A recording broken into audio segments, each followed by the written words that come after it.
App Store.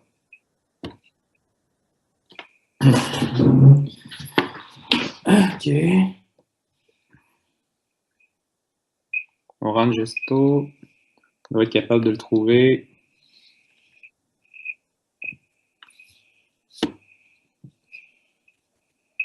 Je suis déçu. Il est là, on télécharge.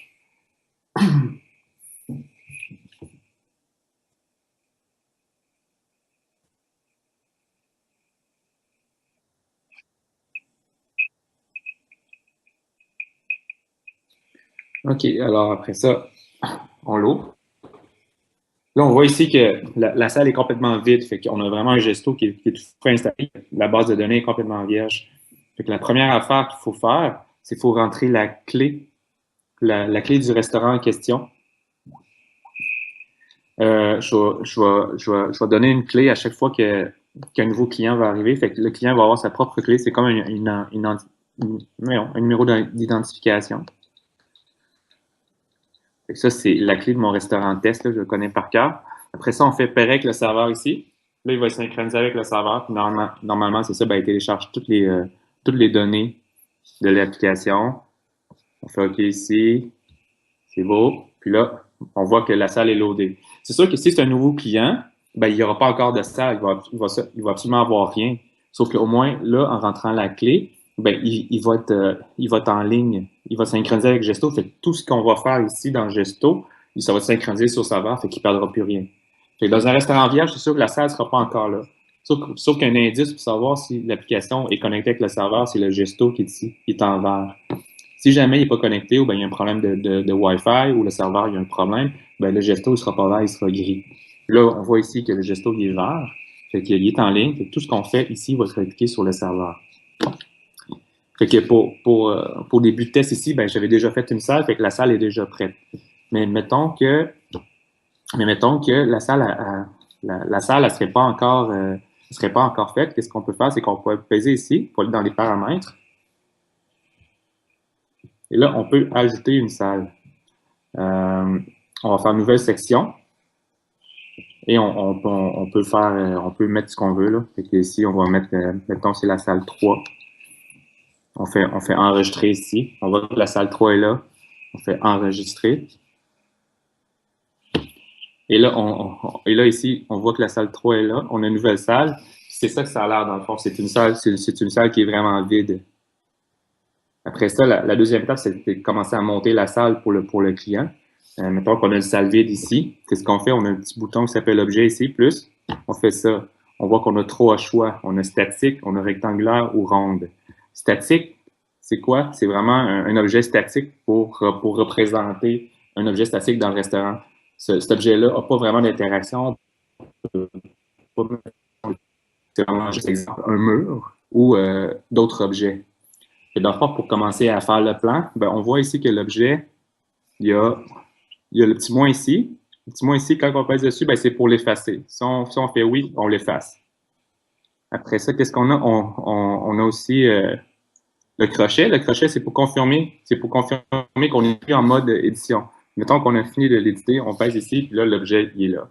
Si on veut le rééditer, on pèse dessus, on fait éditer, puis on revient en mode édition. Fait que dans le fond, le crochet, c'est pour ne plus être en mode édition.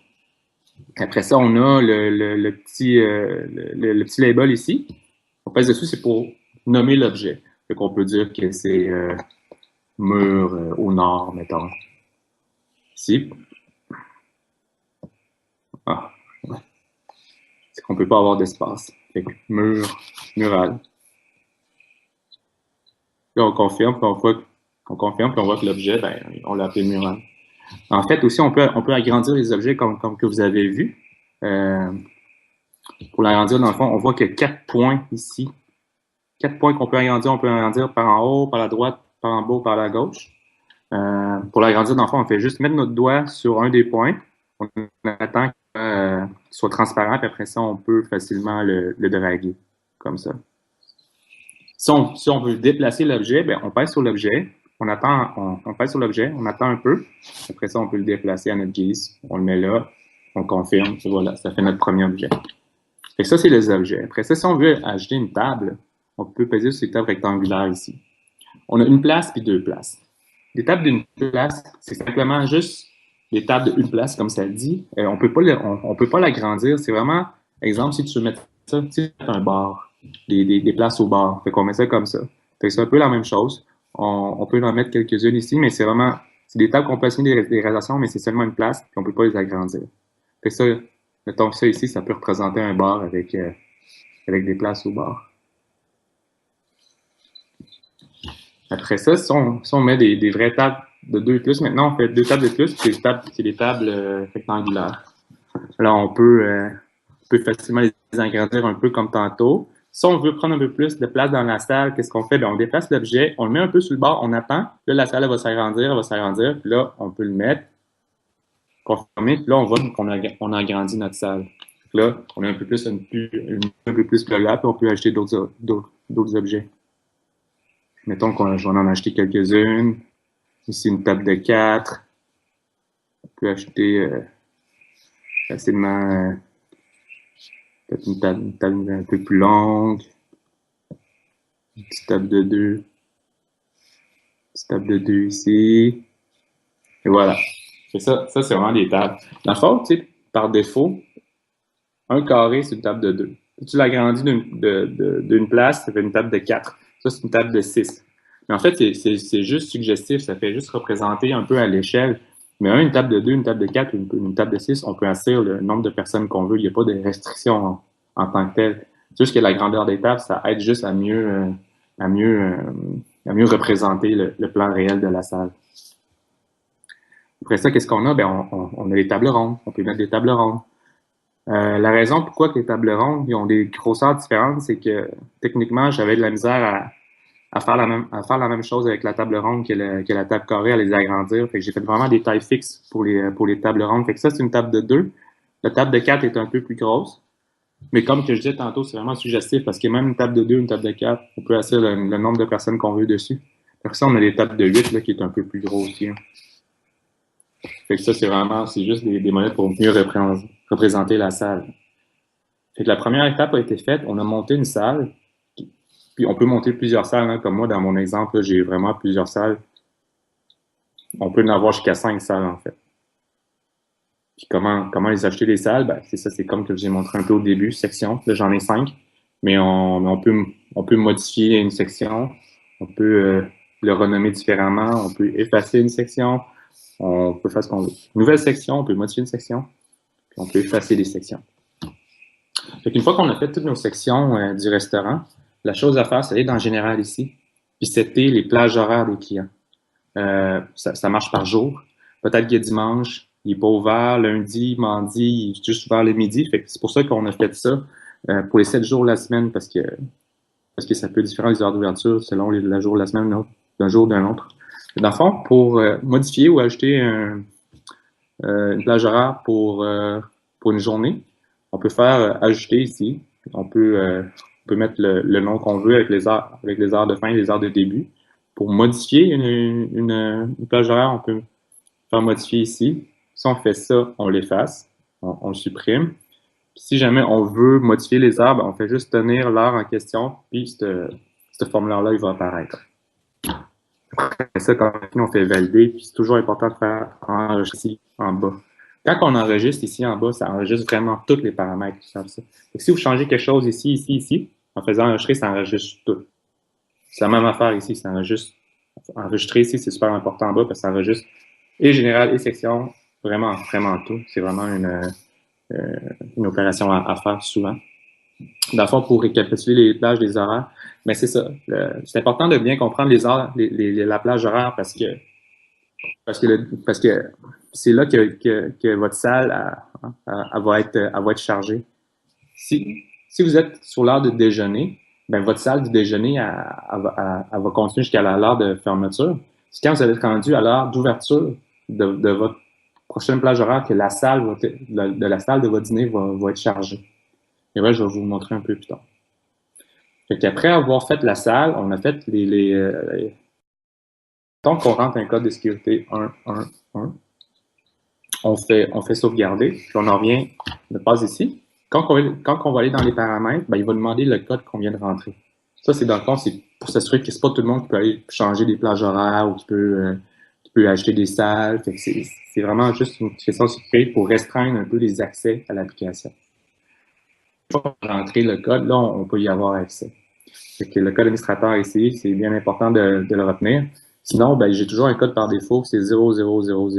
Au cas que quelqu'un rentre un code administrateur et que personne ne s'en rappelle, ben, le code de par défaut qui est toujours bon, c'est le 0000.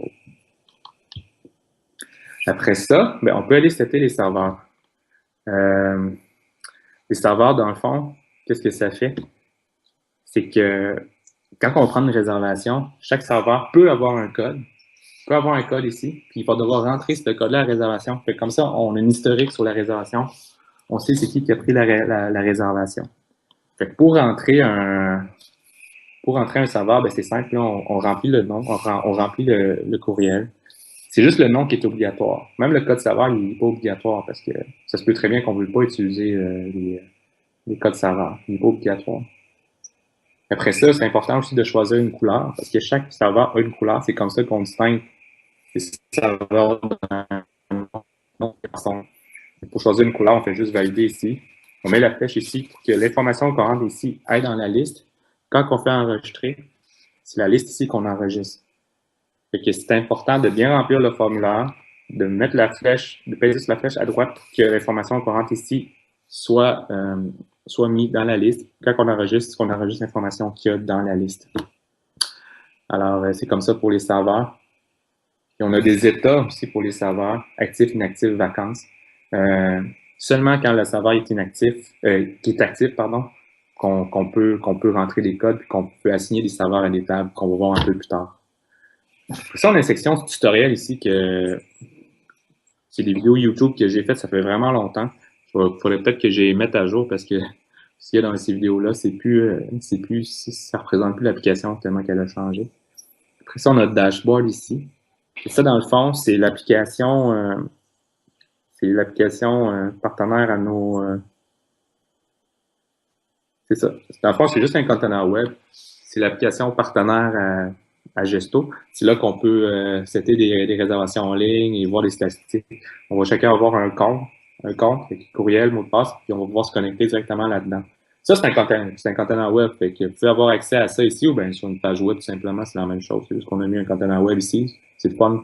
Ça peut être plaisant de l'avoir accès directement dans Gesto, la portion web. Et ça fait vraiment le tour des paramètres. Puis une autre affaire qui est importante ici, c'est le code serveur obligatoire.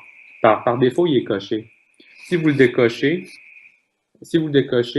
dans le fond, qu'est-ce que ça fait le code serveur obligatoire? C'est qu'à chaque fois que vous prenez une réservation, si vous avez le code serveur obligatoire d'activer, le système va vous demander le code serveur à chaque réservation. Vous ne pouvez pas passer une réservation si vous n'avez pas rentré un code serveur qui est actif. Le code serveur, c'est quoi? C'est ce qu'on a vu tantôt aussi, les codes serveurs. Et si vous cochez ça ici, c'est une question de sécurité aussi, encore une fois, si vous allez être obligé de rentrer un code serveur à chaque fois. Et puis là, on va l'activer. On va mettre activer et on va vous montrer un exemple. Et là, vous avez fait la salle, vous avez seté les paramètres. Maintenant, ça, c'est vraiment votre interface principale. Pour prendre une réservation, ben, c'est assez simple, vous avez deux choix. Si vous pesez ici sur la journée courante, c'est toujours la date courante, la journée courante. Vous pouvez peser pour prendre une réservation dans la journée courante. Et qu'est-ce que vous avez ici? C'est l'interface réservation. Vous avez la salle, votre salle. Vous pouvez changer de salle ici. Et vous avez votre salle ici. Vous avez les services. Les services, c'est quoi ces services-là? Ces services-là, c'est exactement les plages horaires que vous avez rentrées. Faut rentrer notre code. On va l'enlever parce que ça va nous tanner un peu plus tard. Les plages horaires qu'on a vues tantôt, c'est vraiment ce que vous avez seté ici. Si le mardi, vous avez mis déjeuner, dîner, souper, on est dimanche. Si dès dimanche, vous avez mis toutes ces plages horaires-là, ben, ils vont se retrouver ici. Les plages que vous allez retrouver ici. Et l'interface, qu'est-ce que vous avez ici? C'est que vous avez votre salle, vous avez la liste des réservations de la salle de cette plage horaire-là. Fait que mettons qu'aujourd'hui, on est dimanche, on est au dîner, on va prendre une réservation. Qu'est-ce qu'on fait? On fait sur le plus, le formulaire de réservation apparaît. On peut mettre le nombre de personnes. l'heure, le nom. On met mon nom. Quand le nom est déjà là, il va apparaître dans la liste. Puis quand vous pesez dessus, ben, toutes les informations relatives au nom apparaissent. Fait que, fait que là, on a notre réservation. Les champs obligatoires sont le jour, le service, le nombre de personnes, puis l'heure et le nom. Les 5 premiers champs, c'est sûr, les autres ne sont pas obligatoires. Une fois qu'on a rempli nos champs obligatoires, ce qu'on a besoin, on choisit les tables qu'on veut placer cette réservation-là. Chaque fois qu'on pèse sur une table, elle devient bleue. Puis si on pèse dessus, ben on la désélectionne, fait qu'elle redevient dans son état normal. Et mettons que lui, on veut y assigner 2 tables, on fait juste ça, puis on fait sauvegarder en bas. Il va nous demander notre code serveur parce que on a activé le code serveur obligatoire tantôt. Et voilà. Dans le fond, on a notre réservation aussi qu'on a pris. On a pris la table 95-96. On a notre réservation ici. On a l'information de notre réservation là. Puis on voit que la réservation est en orange. Orange, ça veut dire que la réservation est assignée. Il y a une réservation sur ces tables-là. Vert, c'est que la table est libre. Orange, c'est qu'il est assigné. Mais physiquement, ils ne sont pas encore arrivés. Donc là, maintenant, si on veut modifier la réservation, on peut peser là-dessus, on peut faire modifier ici. Là, on va re-rentrer dans la même étape qu'on était tantôt. Et mettons que sont rendus 4 personnes, on peut le changer. On peut dire, ben, on ne mettra plus à 95, on va mettre ça à 98. On peut faire ça, on peut sauvegarder après. On va entrer encore notre code. Et là, on voit que ben, les tables ont changé. C'est comme ça qu'on prend une réservation. Maintenant, si on veut prendre une autre réservation, ben, on peut retourner là.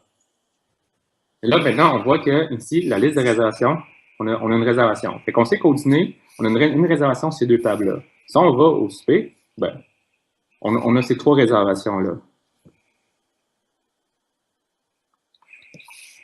Dans le fond, à chaque fois qu'on change de service, ben, les réservations sont différentes parce que c'est des plages différentes. Et voilà. Maintenant, mettons qu'on veut prendre une réservation pour le souper, ben, on ferait encore un plus. Puis, au lieu de choisir le service, le nombre de personnes, puis là, on aurait pu très bien faire peser le plus ici. On prend 6 personnes pour le souper à 18 heures. Les informations sont remplies exactement comme qu'on a fait. Fait que ça ici, dans le fond, c'est une façon rapide d'acheter une réservation parce que ça sauve des clics. Au lieu de faire 1 clic, 2 clics, 3 clics, 4 clics, 5 clics, on fait juste 1 clic, 2, 3, 4, puis on a 4. Mettons qu'on a déjà tout rempli nos informations. C'est juste une façon accélérée de faire les choses. Comme ça, je vais vous montrer que si on rentre le numéro de téléphone d'une personne qui existe déjà aussi, elle va apparaître aussi. C'est pas juste le nom, mais c'est vraiment le nom et le numéro de téléphone qu'on rentre. Puis si la personne est déjà dans le système, ben, elle va être suggérée dans le pop-up que vous avez vu. Okay. On va choisir des tables. On fait sauvegarder. On va dans le code. Et voilà. Fait que la réservation qu'on vient de prendre est au souper. C'est pour ça qu'on ne la voit pas ici, parce qu'on est au dîner présentement. Quand il va venir l'heure du souper, que je pense que c'était à 5 heures, c'est là que l'autre réservation va se loader, puis ceux-là, ils vont se déloader. Et dans le fond, qu'est-ce que ça dit? C'est que cette salle-là, c'est toujours la salle en temps réel. On est au dîner présentement, comme c'est marqué ici. On a juste les réservations du dîner. Quand le souper est arrivé, c'est là que les réservations du souper vont se loader. Fait que, mettons qu'on va regarder nos réservations, on consulte nos réservations. On voit qu'au dîner, on a une réservation. Puis au souper, mais on a ces réservations-là. Fait que si on veut consulter nos réservations du futur, c'est vraiment dans cette interface-là qu'on va. Fait qu'on peut même aller consulter une réservation, mettons, de samedi prochain. On voit qu'au souper, on n'a pas encore de réservation. Dîner non plus. Si on veut acheter une réservation pour le samedi prochain dîner, on fait juste payer le plus ici. On fait encore ça. Mettons, dîner, 13 heures, 7 personnes. Puis on continue à rentrer nos informations, sauvegarder en bas. Encore un code. Et voilà. Fait que ça, c'est le workflow de la réservation. Si on retourne dans cette interface-là pour compléter, j'ai un petit piton ici. Quand je passe sur le petit piton, ça m'indique l'heure de la prochaine réservation qui est affichée.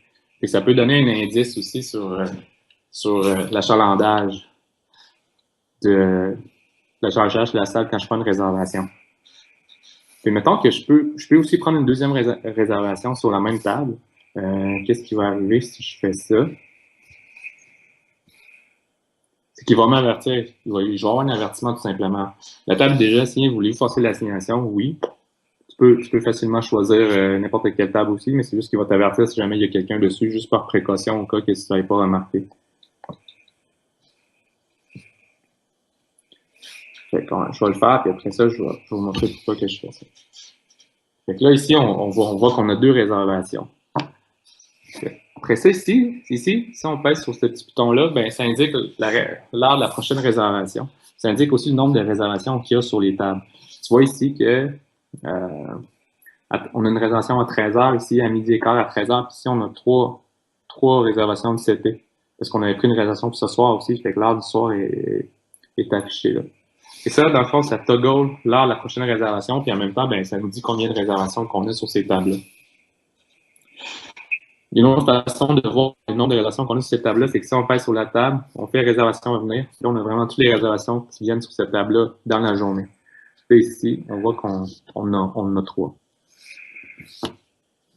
Et ça, c'est ce bouton-là. On a un bouton ici qui met l'application à full screen. Ça peut être pratique. Je suis désolé, les clients ne l'utilisent pas beaucoup, mais ça peut être pratique si jamais on veut voir un peu plus de trucs. Fait que maintenant qu'on a pris les réservations, c'est quoi le workflow après? Dans le fond, quand que le client y arrive, on peut le mettre partiellement assis ou assis. C'est quoi la différence entre partiellement assis ou assis? Ben, la restauration, c'est que il y a minimum une personne qui est arrivée, mais pas toute la réservation est arrivée. Mettons qu'on a un groupe de 10, partiellement assis, il va être mis dans ce statut-là, typiquement quand il y a 2 personnes qui viennent d'arriver sur 10. Fait que le restaurateur, il aime bien avoir la distinction entre partiellement assis et assis parce que le service va être différent. Et si jamais la réservation est partiellement assise, ben, c'est partiellement assis, puis la table, elle change en couleur bleue. Bleu, ça veut dire que c'est partiellement assis. Il y a du monde qui sont arrivés physiquement, mais pas toute la réservation. Puis tu remarqueras aussi que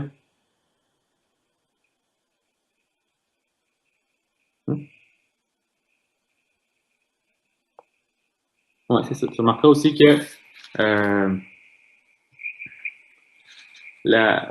ça changer ici à rose pour partiellement assis.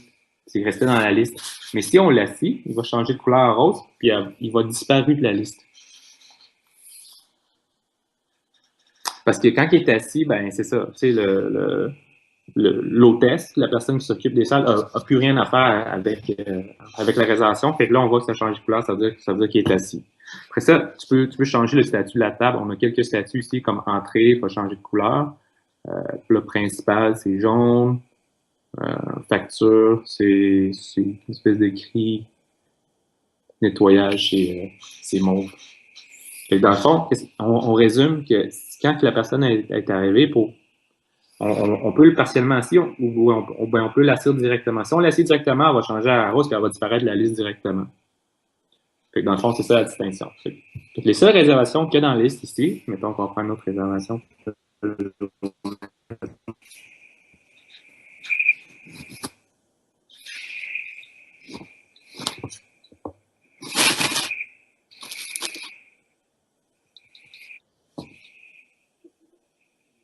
Les seules réservations qui sont ici, c'est ceux qui sont assignés, c'est-à-dire qu'il y a une réservation dessus, mais ils ne sont pas encore arrivés, ou bien qui sont partiellement assis. C'est-à-dire qu'il y a des personnes qui sont arrivées, mais pas tout le groupe comme ça, mettons, qui est devenu partiellement assis, puis qui est rendu bleu. Fait que ça, c'est le workflow qu'on va lancer.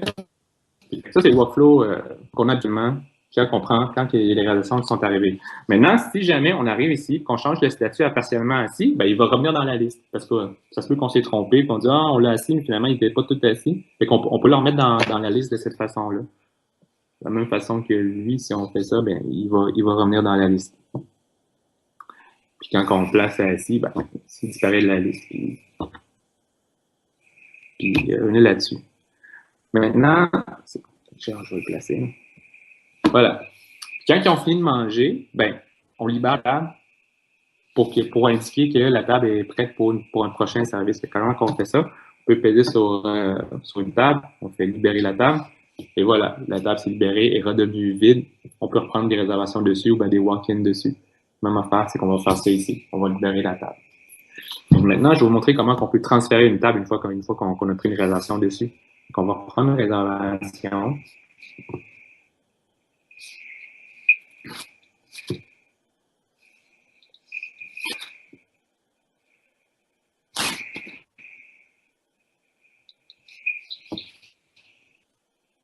Et maintenant, le client il arrive, dit ah, finalement, j'aimerais peut-être mieux avoir pas cette place-là, une autre place. Fait qu'est-ce qu'on fait? On a deux façons de transférer une table. On peut faire ça. On peut faire transfert de table. Là, on est en mode sélection. On est en mode sélection de table. Fait que c'est marqué sélectionner une table et confirmer. Là, on sait que c'est deux-là qu'on veut déplacer. Fait que raison, on a juste à choisir les tables qu'on veut qu'elles soient transférées. Et hop, elles sont transférées à cette table-là. Ça, c'est une façon de faire.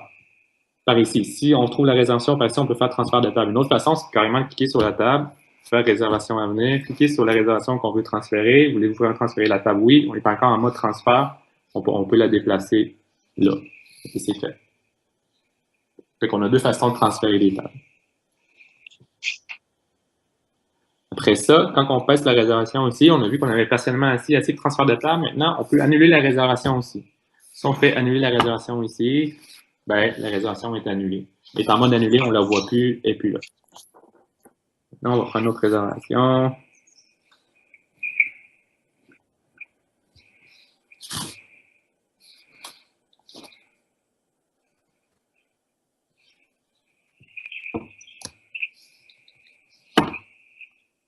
Ouais.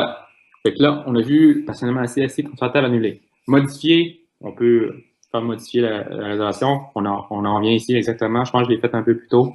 On modifie la réservation de cette façon-là.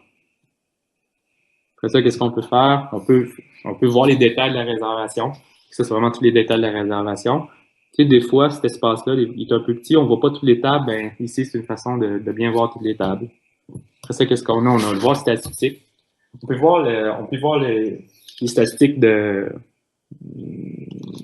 la personne, de statistiques client, la personne qui est réservée. Ses visites totales, les réservations locales, les réservations en ligne, le nombre de walk-ins, les no-shows, les annulations. Et ici en bas, c'est les dates des 3 dernières réservations. Et ça peut aider service à la clientèle. Tu sais, si le monsieur, ça fait peut-être 4 mois qu'il est arrivé, qui est pas venu, ben, tu sais, on peut peut-être lui poser des questions, ben, faire adapter notre service là, selon ses besoins-là. Plus qu'il est venu, c'est sûr que plus qu'il est VIP, fait peut-être qu'on va faire un meilleur traitement. Fait que ça, c'est un moyen d'offrir un meilleur service à la clientèle. Comment qu'on sait qu'il y a des statistiques dessus? C'est qu'on voit une petite étoile ici. Quand il y a une petite étoile, c'est qu'il est déjà venu. Il y a déjà une statistique dessus. Fait qu'on peut voir statistique après quand on voit une petite étoile ici. Après ça, qu'est-ce qu'on a aussi? Ben, on a voir historique. C'est vraiment l'historique de la réservation. C'est quand elle a été prise, c'est par qui qu'elle a été prise, c'est quand elle a été modifiée. Fait que si jamais la réservation a été prise et qu'elle a été modifiée 8 fois, ben, on va toutes les voir les 8 fois qu'elle a été modifiée, puis c'est quand elle a été modifiée, par qui, puis c'est quoi les changements qui ont été faits. Du changement de réservation, l'historique de la réservation d'enfant. C'est important pour le client de savoir souvent c'est qui a fait la réservation, puis pourquoi que ça n'a pas bien marché, mais on peut le voir dans l'historique. C'est qui a fait l'erreur dans la réservation parce que ça peut arriver. Et ça, c'est vraiment toutes les actions du menu contextuel de la réservation. Maintenant, si on regarde le menu contextuel de la table, quand il est dans ce statut-là, ben, on peut toujours éditer la table en faisant ça ici. Mais c'est comme ça. Et maintenant, si jamais on place la table, ben,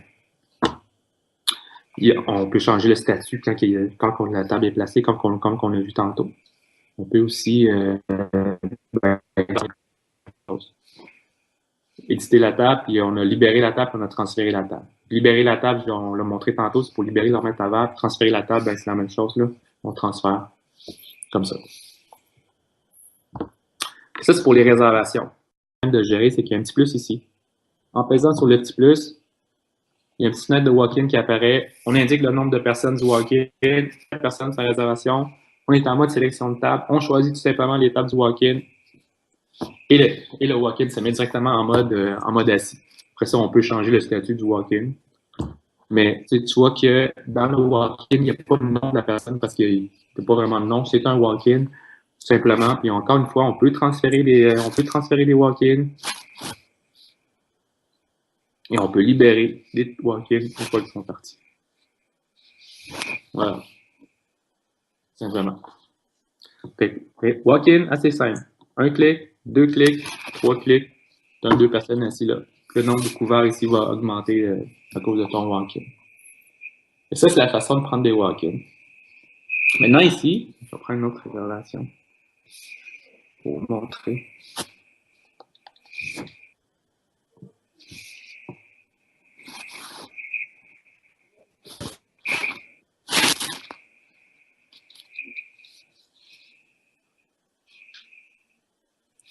Là, ici, on a jour et soir. Dans le fond, jour et soir, ça ne fait pas vraiment de différence. C'est juste que j'ai mis un filtre. Tout ce qui est avant 15 heures de réservation va se retrouver dans le jour. Tout ce qui est après 15 heures, ça va se retrouver dans le soir. C'est indépendant de la plage horaire. C'est juste ça. C'est juste parce que je trouvais que des fois, tu sais, la liste de réservation, elle risquait vraiment d'être longue, fait que j'ai coupé ça en deux avec jour-soir, tout simplement. Puis il y a une petite fenêtre de recherche ici. Vous pouvez rechercher par nom et par numéro de téléphone. Fait que si vous rentrez ça ici, ben, il va juste vous donner ceux qui commencent par FAR comme réservation. Et même chose pour le numéro de téléphone. Si vous commencez par 418, ben, il va juste donner des réservations. Il y a un numéro de téléphone pour le 418. Et ça permet de filtrer la liste ici qui peut être longue des fois, tout simplement. Fait que jour, soir, ça. Après ça, on a la liste d'attente. La liste d'attente, dans le fond, c'est juste un walk-in, mais avec un nom, tout simplement. Que pour aller dedans, on fait liste d'attente ici, on fait ajouter, il y a un formulaire qui apparaît. Seul le nom est obligatoire et le nombre de personnes aussi. Il faut rentrer le nombre de personnes. Une fois que vous avez fait ça, vous faites ajouter, puis il apparaît dans la liste ici. C'est tagué avec l'heure que ça a été pris, c'est filtré par ordre chronologique. Fait que si jamais vous voulez gérer une liste d'attente, votre restaurant il est plein, ben vous achetez des personnes ici. Et après ça, quand vous avez quand les tables se libèrent, ben vous pouvez peser sur ça, faites placer. Puis là, encore une fois, vous êtes en mode sélection de table, puis vous sélectionnez les tables de la personne, puis elle va se mettre dessus, tout simplement. Fait que la liste d'attente, c'est comme un walk-in, mais avec un formulaire pour le rentrer dans une liste d'attente, tout simplement, puis le placer quand, que, quand il y a une table qui se libère. C'est la seule différence entre la liste d'attente et le walk-in traditionnel avec le plus ici. Fait que ça fait le tour pour ça. On a un petit piton ici en bas. C'est comme un piton.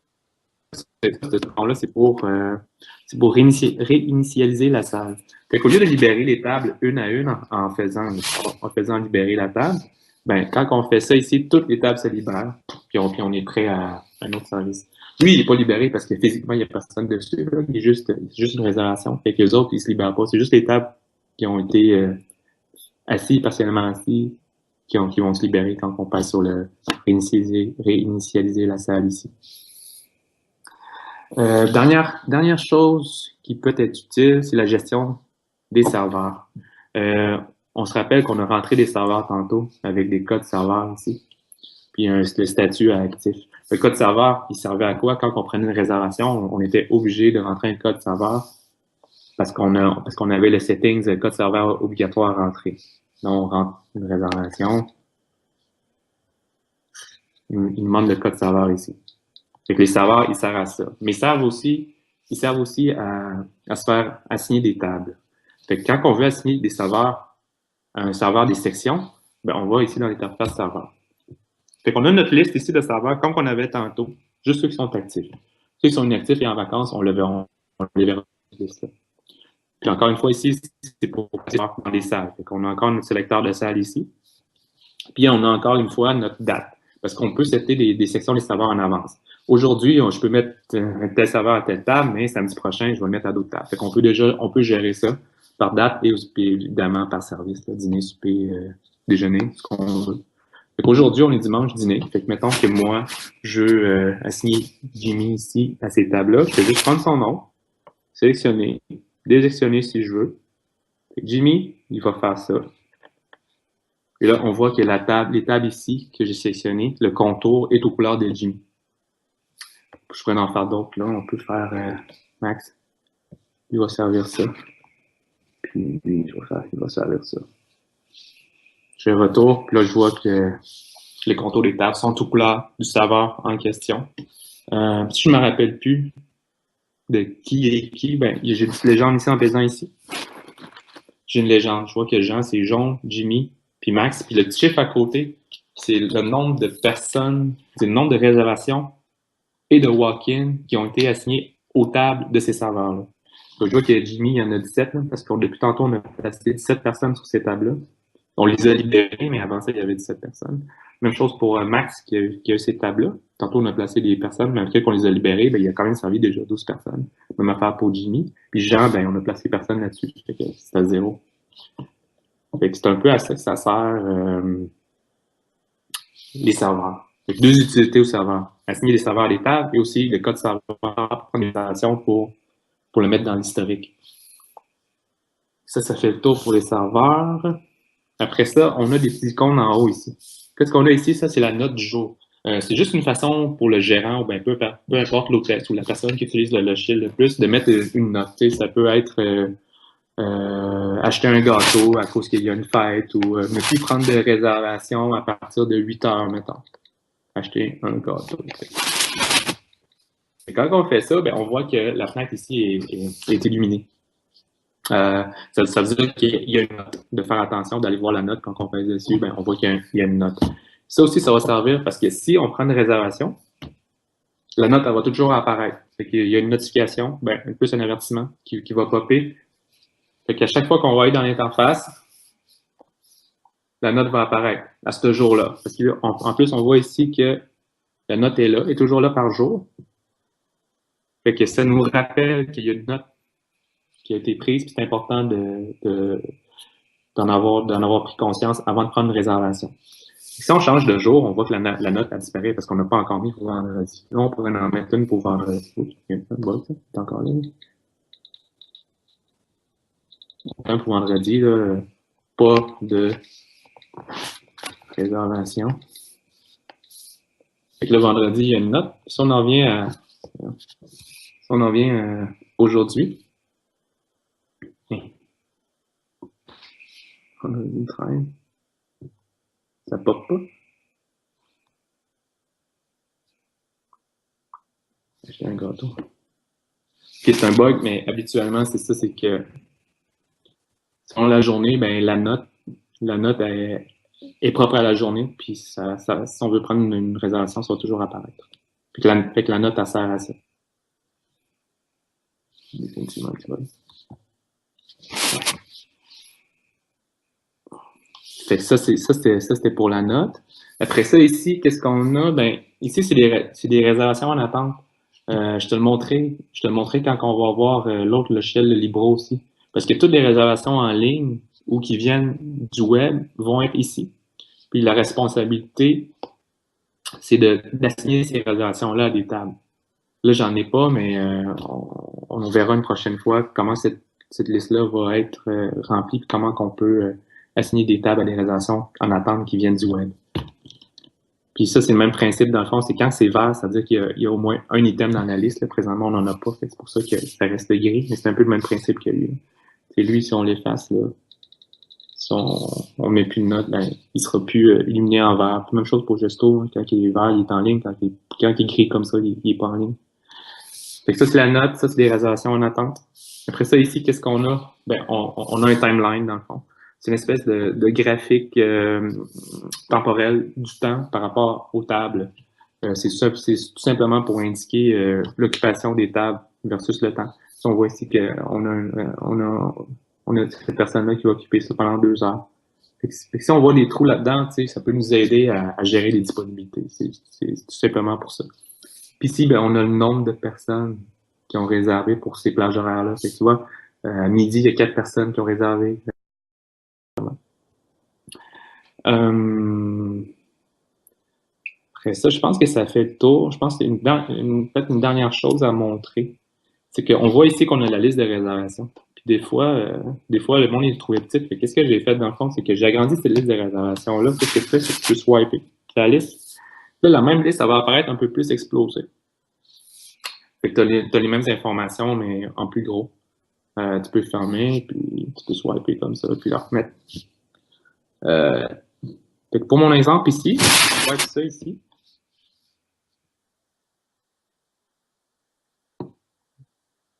Ouais, tu peux swiper. Quand tu swipes comme ça, ben, t'as la liste. Puis quand tu swipes par la gauche, tu vas directement mettre la réservation à partiellement assis. Puis quand tu swipes à droite, tu vas le mettre à assis. Fait que mettons que je fais ça, je vais remettre la réservation à assis, tu vois. Puis mettons là, elle, là, je vais le mettre à assis. Je vais faire ça. Puis là, est rendu assis, elle a disparu de la liste. Et si lui, je le mets partiellement assis, il est partiellement assis là. Fait que, dans le fond, swiper à gauche ou à droite, c'est la même affaire que si je faisais ça, que je faisais partiellement assis, c'est swiper à gauche, puis assis, c'est swiper à droite. Fait que c'est dans le fond, c'est une autre façon, dans le fond, de placer de placer le monde quand ils sont arrivés. Tout simplement. Fait que je pense que ça fait le tour pour l'instant. Euh, En gros, juste pour résumer, la première étape, dans le fond, quand on veut activer un compte, c'est qu'il faut obtenir la clé. Et après ça, on va dans les paramètres. On rentre la clé ici. On fait pareil avec le serveur. Fait que les informations du restaurateur vont apparaître ici. Après ça, on set les plages horaires. C'est bien important pour chaque jour, pour le client. On y fait des sections. Une fois qu'on a fait des sections, on revient dans la salle. On y fait sa salle. Après ça, on peut y ajouter des serveurs pour lui, s'il veut. Puis après ça, ben, je pense qu'on y explique comment ça marche. Puis c'est un go. Fait que ça ressemble à ça.